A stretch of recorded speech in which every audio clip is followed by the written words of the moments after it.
मैं तुझे प्रथम गिनती में गिनाता हूं, देवताओं का आधिपत्य तुझे प्रदान करता हूं, सारे देवों में तू प्रथम गिनती में गिना जाएगा, प्रथम पूज्य माना जाएगा। बस शंकर भगवान ने वर दिया, थोड़ी देर बाद कार्तिकेय महाराज आ गए। कौन आए? जम के बोलो जरा। कार्तिकेय। और कार्तिकेय जी आए और आकर बोले, पिताजी दंडवत करा, प्रणाम करा, साष्टांग करा, मैं परिक्रमा कर कर आ गया। मैंने परिक्रमा करा।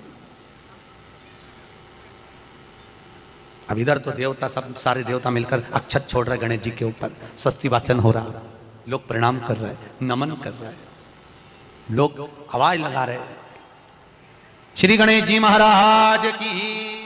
अब सारी दुनिया में आवाज लग रही गणेश जी। तो कार्तिकेय ने पूछा, माँ ये गणेश जी का जयघोष क्यों हो रहा है? गणेश जी के जयकारे क्यों हो रहा है? गणेश जी के लिए इतना जयघोष? तो माता पार्वती ने भगवान शंकर के शब्दों को कार्तिकेय को सुनाया। कार्तिकेय रो पड़े, माँ मैं परिक्रमा कर कर आया, गणेश जी ने केवल आपकी परिक्रमा लगा ली, आपने उसको प्रथम गिनती में मान लिया। मां उसने बुद्धि का परिचय दिया और मैंने कर्म का परिचय दिया।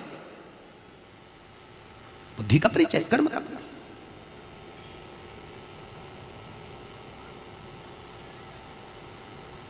मैंने कर्म कर दिया। महाराज, व्यक्ति को उसके भाग्य का मिलता है कि कर्म का मिलता है? जल्दी बोलो। कर्म का। आपका क्या विचार है? ये लोग तो बहुत दूर बैठे हैं इसलिए इनसे पूछ ही नहीं रहा हूं। व्यक्ति को उसके भाग्य का मिलता है कि कर्म का मिलता है? पुरुषों से भी पूछने का मन है मेरा भाऊ, बोलो तो सही, कि उसके कर्म का मिलेगा कि भाग्य का मिलेगा? है दोनों का मिलेगा। मेरी माताएं जीजियां बिल्कुल सही कह रही है, दोनों का ही चाहिए। काय का? भाग्य का और कर्म का, ये दो हैं। बैंक में एक लॉकर होता है, उस लॉकर में लोग अपनी रकम रखते हैं। बोलो तो सही है गलत? रखते हैं कि नहीं रखते? अपनी चेन, अंगूठी, मोबाइल। बैंक में लॉकर होता है, लॉकर में रखने के बाद में लॉकर की दो चाबी होती है। कितनी चाबी लॉकर की? दो। एक चाबी तुम्हारे पास, एक चाबी मैनेजर के पास। तुम्हारी चाबी कितनी भी लगा लो, जब तक मैनेजर की चाबी नहीं लगेगी तब तक वो लॉकर, अरे बोलो जम के, नहीं खुलेगी। और बैंक का मैनेजर कितनी भी चाबी लगा ले, लॉकर खुलेगा क्या? नहीं, तुम्हारी चाबी लगना जरूरी है। उसी तरह तुम्हारी चाबी है कर्म की चाबी, तुम कितनी भी घुमा लो पर वो ताला नहीं खुल सकता जब तक मैनेजर मेरा शंकर अपनी भाग्य की चाबी घुमा कर नहीं जाए। इसलिए तुम कर्म करो, भाग्य की चाबी मेरा भोलेनाथ घुमाएगा, और कब क्या दे जाए तुम्हें मालूम ही नहीं पड़ पाएगा। इसलिए चाबी दोनों होना चाहिए, एक भाग्य की, एक कर्म की। दो चाबी होंगी लॉकर खुलेगा, अगर एक चाबी लगी तो लॉकर नहीं खुलेगा। अब गणेश जी महाराज को भगवान कार्तिकेय महाराज बोल रहे हैं, माँ मैं कर्म करने गया था, मैं परिक्रमा करने गया था, और यहाँ गणेश जी महाराज को तुमने प्रथम गिनती में बना दिया। माँ ये क्या हुआ? माता पार्वती को गुस्सा तो बहुत आया, क्रोध भी आया, माँ पार्वती की आंख में अश्रु भी भर गए। महाराज आंसू है, माता पार्वती के नयन अश्रु।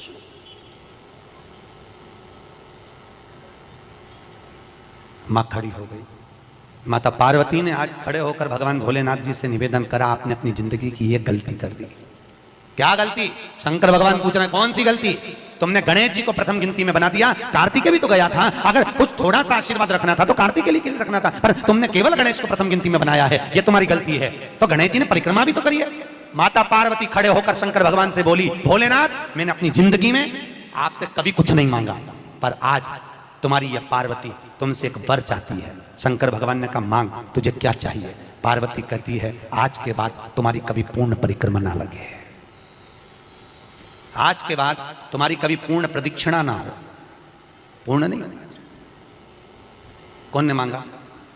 जम के बोलो।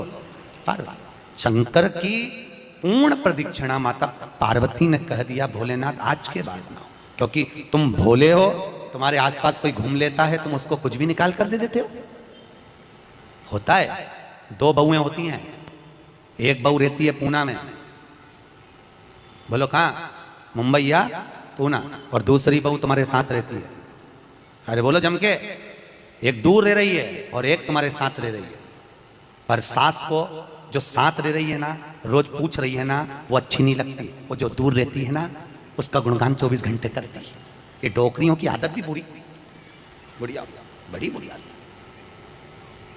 जो पास रह रही वो अच्छी नहीं लग रही, जो दूर रह रही ना वो दिवाली पे आती है, बस दिवाली पे 30 त्योहार कराती है और दिवाली पे आते हैं और आके पल्लू वल्लू लेके मम्मी जी मम्मी जी मम्मी जी करके आई आई करके बस 2-4 बार इधर उधर घूमेगी और सास इतनी खुश हो जाएगी, तुरंत अंगूठी निकाल के रख ले।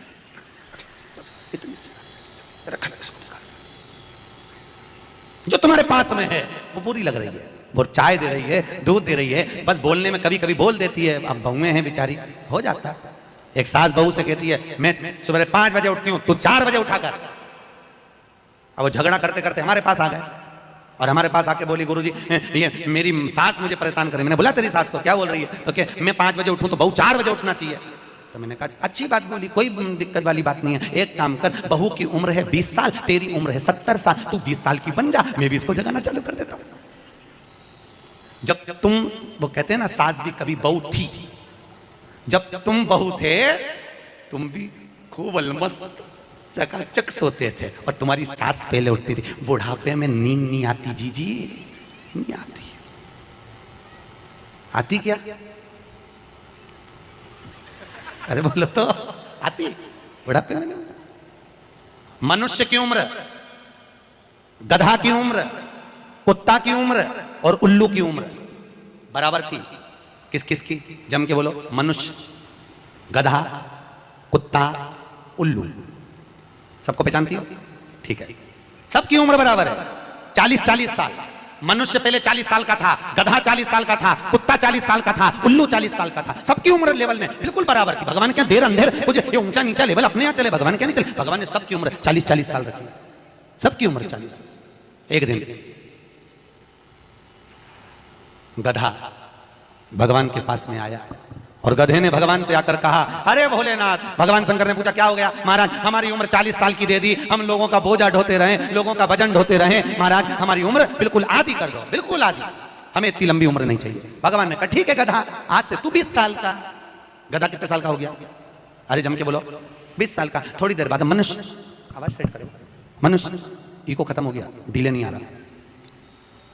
मनुष्य, और थोड़ी देर बाद में मनुष्य भगवान के पास पहुंचा। भोलेनाथ आगे वापस आगे मनुष्य पहुंचा और भगवान के पास जाकर बोला भोलेनाथ। भगवान शंकर ने पूछा तुझे क्या हो गया? भोलेनाथ 40 में मेरा क्या होगा प्रभु? भगवान ने कहा गधे की बच्ची है। कितने साल बचे हैं? 20।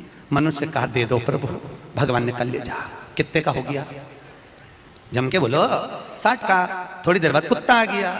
कुत्ता शंकर जी से बोला भोलेनाथ। शंकर भगवान ने पूछा तुझे क्या हो गया? महाराज 40 साल की उम्र दे दी, लोगों के दरवाजे पर बैठा रहूं, दरवाजे पे बैठकर झूठन चाटूं, दरवाजे पे बैठ कर रोटी खाऊं, दरवाजे पे दुम हिलाऊं और दरवाजे पे से चिल्लाऊं महाराज मेरी उम्र कम कर दो। भगवान ने कहा ठीक है कुत्ता, आज से तू 20 साल का। थोड़ी देर बाद मनुष्य फिर आ गया। भोलेनाथ 60 में क्या होगा? भगवान ने कहा कुत्ता की बच्ची है कि चल जाएगी, ले जा। कितने का हो गया? 80। थोड़ी देर बाद उल्लू आया।